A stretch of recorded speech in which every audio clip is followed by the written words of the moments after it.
Меня зовут Павлова Сахаяна Афанасьевна. Я являюсь заведующей лабораторией кормопроизводства, кандидат сельскохозяйственных наук, доцент.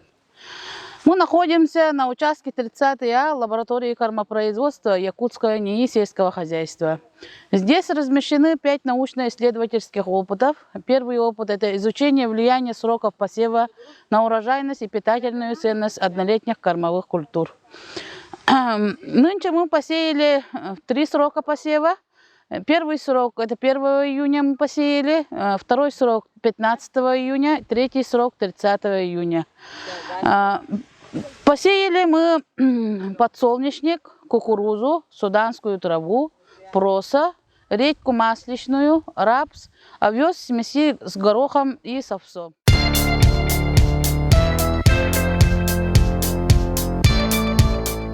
Второй опыт у нас подсолнечник и его смеси. Подсолнечник мы посеяли в 2016 году 8 вариантов. Из них в прошлом году подобрали 4 наилучших варианта. Нынче посеяли новый опыт, поставили новый опыт по срокам посева подсолнечника и его смесей. Отобрали лучшие варианты, те, которые были посеяны в 2016 году. Урожайность очень высокая, составляет от 25 тонн до 40 тонн зеленой массы. Если сравнить с производством, урожайность овса при соблюдении всех агротехнологических мероприятий мы можем получить 6 тонн с гектара. А если мы сеем привозные культуры, как подсолнечник, кукуруза, суданская трава, проса, редька масличная, смеси с овсом, рапсом, овес с викой, горохом, с местными сортами и привозными сортами, мы можем спокойно получить очень высокие урожаи и по питательной ценности.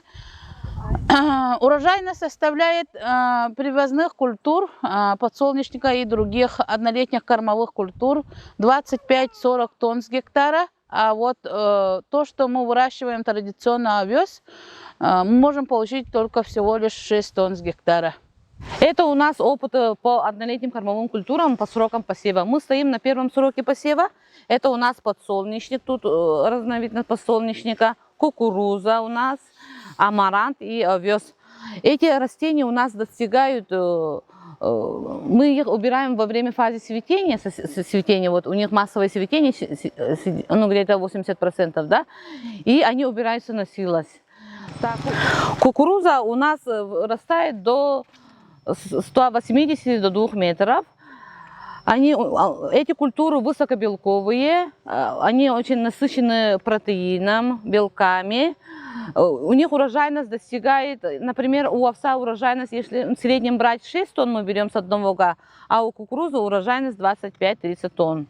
Это, ну, и по цене также урожай, если цена овса 30 рублей, а у кукурузы 40 рублей, и на 1 га, если на 6 тысяч уходит, 200 килограмм на га уходит, вот семена овса, если сравнить такие, а кукуруза 45 килограмм на 1 га. Так, это суданская трава. Суданская трава – одна из востребованных сейчас в наше время культура. Производственники вот последние годы начинали высевать у себя суданскую траву. Суданская трава у нас достигает до 2 метров.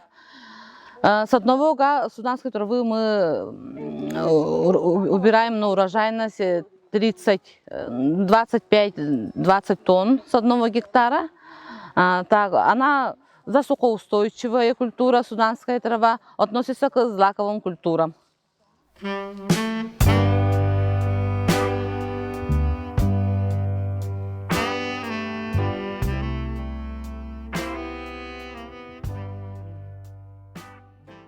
На опытном поле, это поле кормовые корнеплоды. Мы изучаем кормовые корнеплоды 2-й год. Здесь у нас 3 варианта всего лежит, и рандомизированным способом на 3 повторности лежит брюква, турнепс и свекла кормовая. Они именно предназначены для кормов крупного рогатого скота. Это у нас турнепс. Вот уже турнепс, как видите, уже, как сказать, плодились уже. Плоды есть турнепса. Так, брюква и потом свекла, есть кормовая свекла. Они у нас пересажены Да, 1 июня вот эти кормовые корнеплоды, мы их поливаем, конечно, во время всего вегетационного периода. Так, они достигают не высоту, а именно корма достигают вообще, как самовар они становятся, очень большие, как чайники. Мы их будем убирать где-то после 20 августа, и они уже идут на кормовые цели. Я сюда впервые приехала в наше опытное хозяйство нашего института, и мне очень понравилось, тут такие красивые подсолнухи. Впервые вижу такие огромные, красивые и так много подсолнухов. Впечатление море.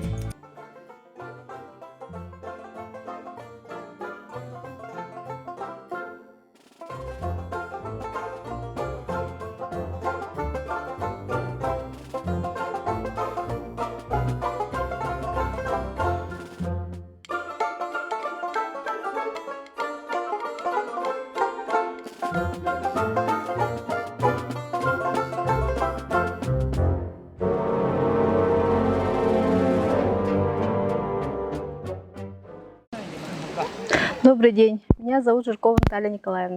Я аспирант 2-го года обучения. Научный сотрудник, работаю научным сотрудником в лаборатории кормопроизводства ЯНИИС. Вот посеяны районированные сорта овса, сорт Веленский, смеси с горохом, тоже районированным сортом Сорел. В условиях Якутии норма высева овса 200 кг нога. И урожайность 20-25 тонн. У меня 8 вариантов изучаются. И в целом урожай вообще очень хороший. Зеленый у нас получается от 25 до 40 тонн зеленой массы.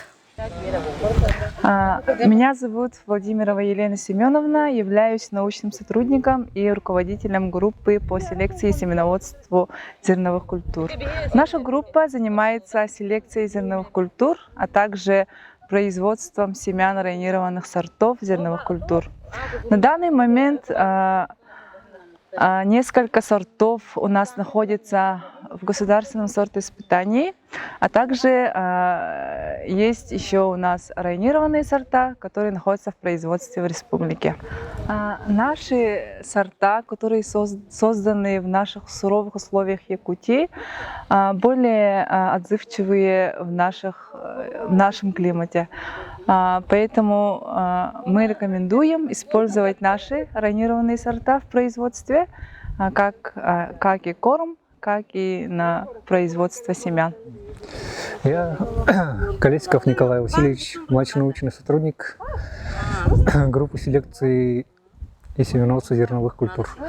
Мы занимаемся, именно я занимаюсь селекцией озимой ржи. Селекцией озимой ржи у нас в институте занялись с 2002 года целенаправленно. Был сорт ситниковская, но он зимостойкий и вовремя вызревает, скороспелый, но у него были минусы. Он был очень высокий, высокая полигаемость, осыпаемость, мелкое зерно и в производстве небольшой этот урожайность. И потому наша цель была вывести новый сорт короткостебельный, также зимостойкий и с более высокой урожайностью. В 2015 году был передан в ГСУ новый сорт озимой ржи Чалбон и был районирован в 2018 году. У нас используют нашу пшеницу Проленскую 19 для выпечки хлеба. И, насколько я знаю. А вот ржаную еще нет, не использовали. Озимая рожь по сравнению с яровыми культурами, она более неприхотливая. Ни к влаге, ни к нашим условиям. И в любые засушливые годы дает стабильный урожай. С нашей ржи на хлебопекарные качества не проверяли. Нет, рожь не проверяли. У нас пока как кормовая идет. В основном на зеленый корм и на это вот. Только начали ею заниматься